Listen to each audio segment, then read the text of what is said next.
What's going on, guys? I'm Coyote Peterson, and today I'm joined by Mike and Calvin from Global Conservation Force. We're going to be teaming up for a very interesting project that we'll get to here in a few minutes. But to start off, we're going to talk about Rhino Conservation, the work that they do, and why it's so important to protect these incredible land mammals. Mike, Calvin, welcome to the conversation. Let's talk rhinos. Thanks, Coyote. I appreciate you taking the call. Calvin, as always, good to see you, man. So as we jump into stuff, why don't you tell everybody watching, I think, for those that don't know, I host the Brave Wilderness YouTube channel, get up close with some pretty crazy and awesome wild animals. We're going to be teaming up to work together on this project, but let's kind of get into the work that you guys do as rangers. Well, we should start first with what exactly is World Ranger Day. So today is a pretty special day where we honor the men and women who hold the shield for frontline wildlife protection efforts and conservation efforts around the world. It doesn't go without saying that that's obviously pretty dangerous. A lot of us have heard about poaching and how dangerous some poachers can be. So we want to start by saying thank you to all the brave men and women out there. And as one of GCF's core efforts, we work hard to protect wildlife via the support of frontline wildlife rangers. So to wrap it up into rhinos, GCF was founded based on rhino conservation and frontline protection efforts for rhinos.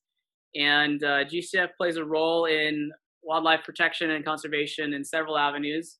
Rhinos are one of our poster child protection species. They are the umbrella effort that we use to protect entire habitats by training, creating, equipping, and providing technology to ranger units around the world, specifically in rhino crisis habitats.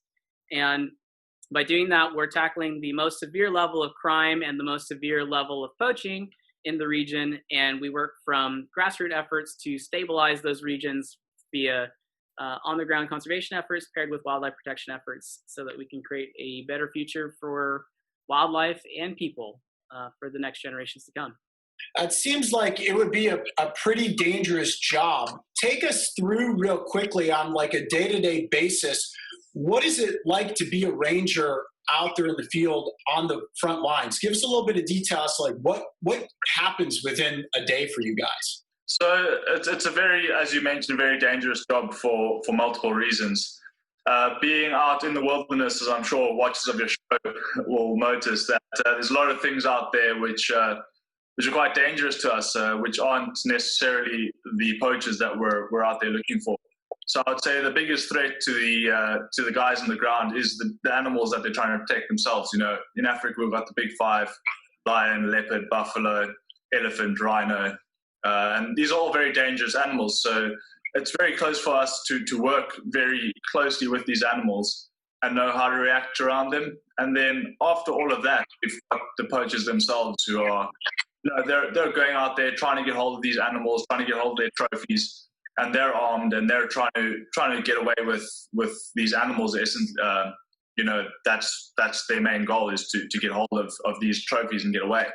So for the guys on the ground, it's a very dangerous job, and that's why as Global Conservation Force, we find training is probably one of the most important parts of building up the anti-poaching ranger, giving them that foundation of knowing how to protect themselves and how to protect these animals as well. So for somebody that has never been out in a scenario like this before, myself included, how many of you team together when you're out there in the field? Is there like a couple of you in one vehicle and you've got different vehicles in different places? Are you even in vehicles or are you on foot? Yeah, so depending on the area, we'll work in different size teams. Where there's less of a threat to the rangers on the ground, you'll work in smaller two-man teams. Foot patrols, walking anywhere between 10 and 25 kilometers in a day. As the areas get more and more dangerous with regards to people and poachers, the teams will expand to maybe 4 or 6-man teams. And then, start working with vehicles, even things like aircraft, fixed-wing aircraft, rotary-wing aircraft, helicopters, that kind of stuff come into the game as well. So depending on the threat level, depends on the size of the teams and the mode of the patrols. Okay, that makes sense. And now, Mike, both you and Calvin have spent significant time out in the field on the front lines. And over the course of I don't know, let's just arbitrarily call it the past 10 years, have you seen a very significant rise in the amount of poaching that's being done and these types of protections that these animals need? Yeah, actually, that's a great question. 10 years is a really good gauge because what we've seen if in 10 years from right now is we saw the slow uptick of numbers and stats for poaching for elephant and rhinos, which led us to ask more questions in the industry and caused us to become more aware across more habitats and understand more conservation issues. We saw rhino poaching spike significantly from 2012, 13, 14, 15 being the peak year.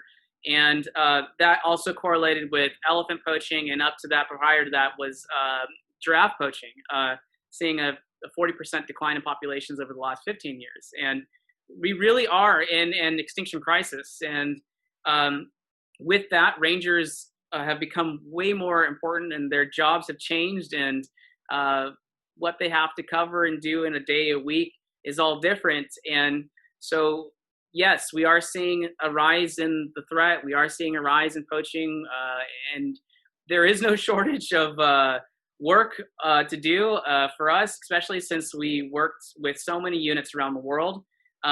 Essentially for us, the more we take in, the more we can put out and do, and the more styles of conservation theory we can apply to the overall area so we can protect more species. Because really at the end of the day, we are in the 11th hour, as we say, in conservation for wildlife. We are seeing a lot of species go in our lifetimes, and we feel that we need to do our part, and that we need to be responsible for putting out a good fight, if you will. We need to put up a good resistance to what's happening, and try to help change the entire system for the better, again, for human and wildlife. That's a really good point. I think probably what a lot of people don't realize is that, obviously the conservation of all of these species is important, but I think in many instances, when you think of poaching, you think of rhinos, you think of elephants, but to mention things like pangolins and a lot of the smaller species that are out there, there's so many different animals that are at risk of poaching. And yeah, so essentially too, when you see escalation in things like rhino poaching and elephant poaching, those aren't the only poaching crimes happening in those regions. We're dealing with birds, reptiles, pangolin, African painted dogs getting snared, fur trapping, and other traditional medicine uses that are going to Southeast Asia for cultural trade. So it's really important for us to be focused in these crisis habitats, applying as much support as we can, and getting as much funding to the ground as possible. That way, we can help stabilize from within, because at the end of the day, when you protect a rhino and there's a poaching threat in that rhino's habitat, you are now protecting the birds, the pangolins, the local community from organized crime infiltrating and settling in the greater cause of things. And you're also protecting the future generations to come and the ecotourism that may benefit off those animals. So let me ask you this question. What would provoke somebody to poach these animals? I mean, obviously there's that perceived value that something from like ivory from an elephant tusk might have, but where is any reason to poach an animal like this, and why are poachers still an active threat in today's world? So what typically has happened is, obviously with the economy being the way it's been and growing, especially in countries of Asia, we're talking Vietnam, Laos, those areas, the economy's boomed and there's become a lot of demand from those countries. And they are pretty much riding on the fact that South Africa is still actually a very poor country. It's portrayed of Cape Town and, the 2010 Soccer World Cup and all that kind of stuff. But we have areas which are still very much in extreme poverty, especially bordering on the Mozambican border. Mm-hmm. With the pressure coming in from the Asian countries and the high value on these assets, the rhino horn, elephant tusks, the pangolin scales, they are completely exploiting the fact that they need money, they need to feed their families, they need to look after themselves. So I think every poacher probably starts on that subsistence chain. He's just doing it to try and look after his family and friends. And after he's gotten a taste of that money and he's managing to look after his friends, that money runs dry. He still doesn't have a job and he has to go back and do it again. So it's a vicious cycle of poverty and education in the very poor rural areas of southern Africa that's driving this poaching increase in South Africa. I think that's a really interesting point. And when I was at Kariega Game Reserve a couple of years ago, speaking with some of the rangers there and some of the people that run the reserve, I think for a lot of people, at least in the United States, they don't realize that exactly like you explained, Calvin, some of these poachers don't necessarily even want to be poachers. They're simply doing this to sustain their ability to survive and to take care of their families. Whereas if we had the opportunity to put in better places for education or means for people to be able to sustain their own lives, these animals may be less of a target for a lot of the poachers that end up going out and taking them. Yeah, it's exactly that. And the more education we drive through, the more money we can bring in through conservation and let that money filter its way into the communities surrounding, let the communities surrounding these nature reserves actually benefit from the tourism that's coming through and everything that's happening. That gives them less of a reason to try and take something which doesn't belong to them. Right. So is it fair to say that with Global Conservation Force, one of the most important aspects of the work you guys do in connection and in parallel with protecting the animals is to bring the education to some of these poverty-stricken countries so that people have a greater understanding of the value that these animals have for ecosystems? 100%. Yeah. What we see is that once we start investing in these local communities, whether we're doing community-based education or community-based conservation efforts, there's immediately a buy-in, and that's what we need.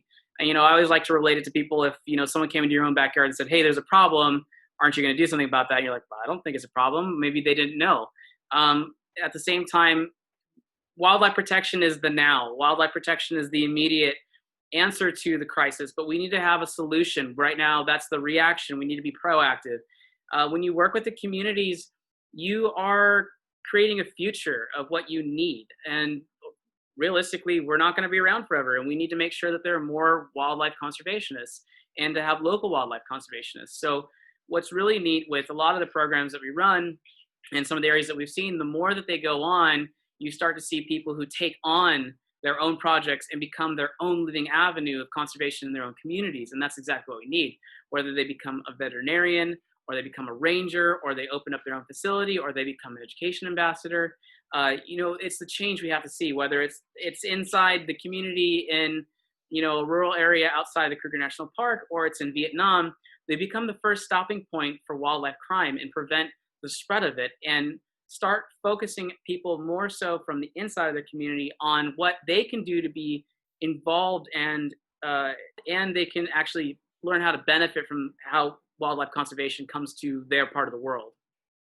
In the grand scheme of millions versus just a few hundred that can make a difference, it's important to encourage the next generation to be taking these steps to start with education and then take that education and put it into effect to essentially initiate this conservation work. I mean, for certainly people here within the United States, whenever we see, the catastrophic images of elephants that have gotten killed with their tusks cut off, or rhinos that have been dehorned, it strikes a chord in every human's heart. But I think what a lot of people don't understand is that, again, the people that have to go through this process of being poachers maybe didn't want to be in that position to begin with. And the more that we can change people, starting with education, hopefully the brighter the future will be for these animals. Because like you said, it's so off balance right now with the number of animals being taken every year. A lot of people don't realize the conditions and how everything needs to be perfect for these animals to reproduce and sustain these populations, which are imperative to the ecosystems of all continents, but specifically in South Africa, there's the greatest impact. So then, after time has gone on, and you've got this established and successful wildlife conservation zones where everybody's involved, they see conservation for full circle. They understand why people are traveling to their country to see the wildlife. They see why it's important to have game drives. They see how their new business and how they can, market that into the tourism industry plays into what their overall business and effort is within the region, and they see and understand the importance of it.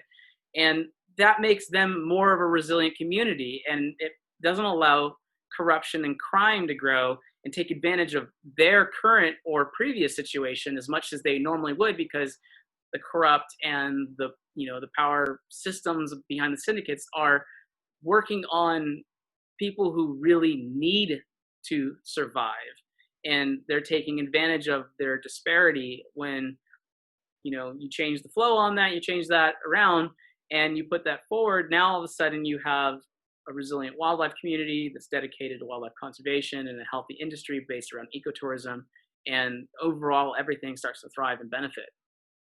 Every team that we end up working with is on those front lines of protecting a species, whether it's something as small and seemingly simple as a salamander, and the way that salamander is, its populations are being depleted because of, agricultural runoff, to something as large as a pride of lions in South Africa. Every animal has its own certain importance and balance that it brings to the ecosystem.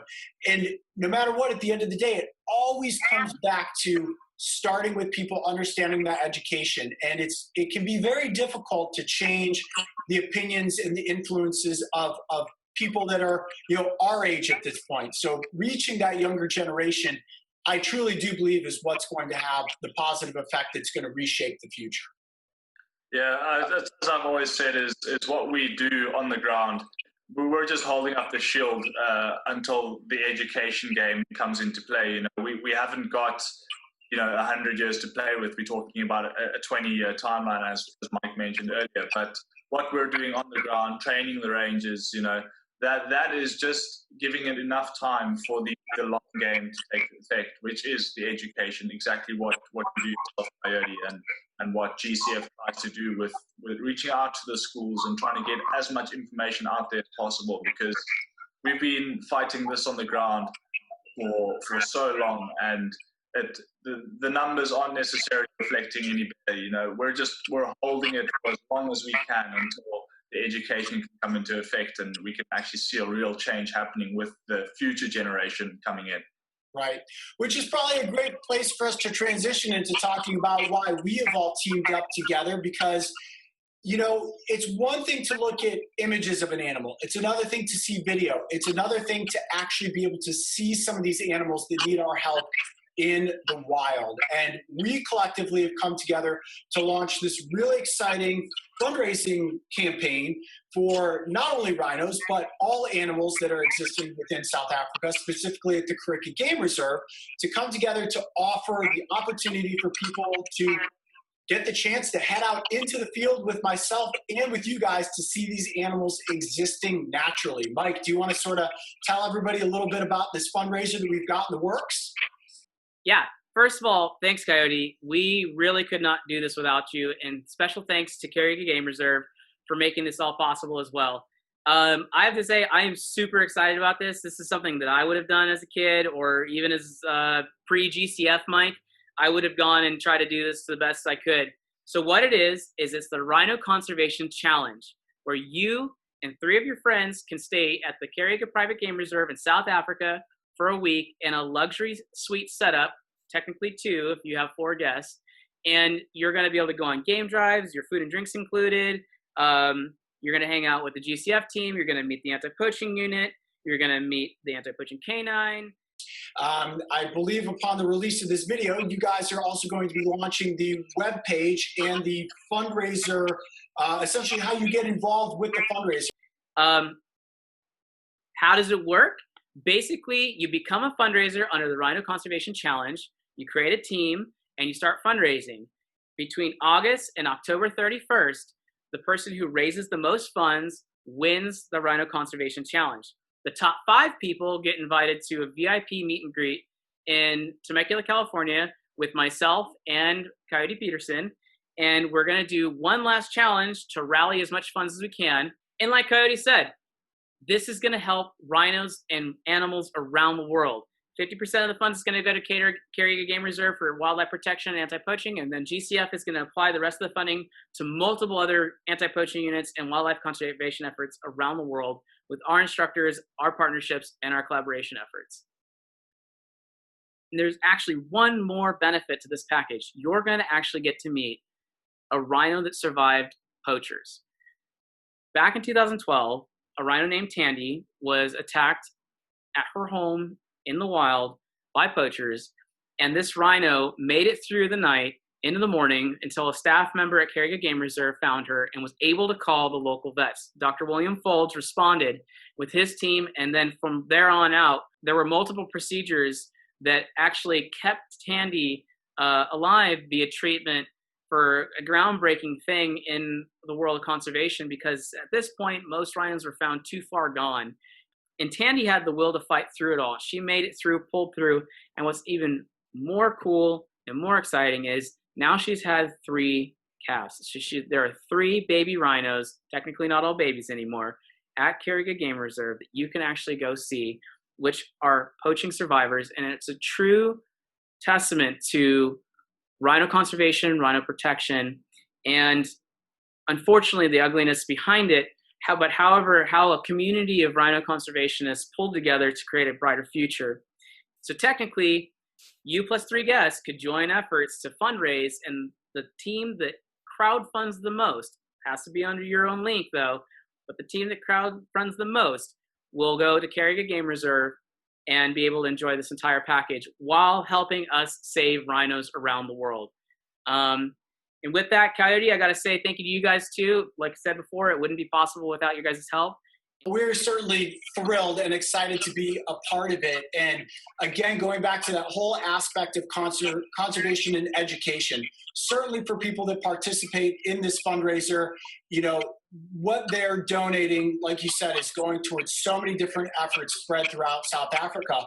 But the people that get the chance to head out into the field with us and see these animals in the wild, it's an education and an experience unlike anything you can possibly imagine. So, you know, obviously all the details for how to enter the contest will be up on the website. We won't get into all those details now, but we're very excited for this to get launched, and COVID permitting, this will all go off without a hitch. It's gonna be fantastic. Well, again, we're certainly super thrilled to be a part of it. Looking forward to officially getting the fundraiser launched.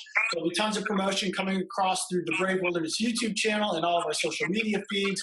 And I'm personally looking forward to getting out there in the field with you guys, and whoever it ends up being that raises the most funds and joins us out there in the field. It's certainly going to be the adventure of a lifetime. Well, Calvin, you've got any last thoughts for us before we sign off here? Yeah, I just think it's an absolutely amazing opportunity that not many people get at all, to see what goes on behind the scenes and to actually become a part of conservation itself. So really looking forward to it and looking forward to meeting everyone. Yeah. Awesome. Mike, any last thoughts from you? We'll see you guys soon as we push forward in the Rhino Conservation Challenge. Fantastic. Well, certainly for myself and the entire Brave Wilderness team, we are excited to get this fundraiser launched. Good luck to everybody that participates. Hopefully we'll see some of you on the ground in South Africa in the coming months.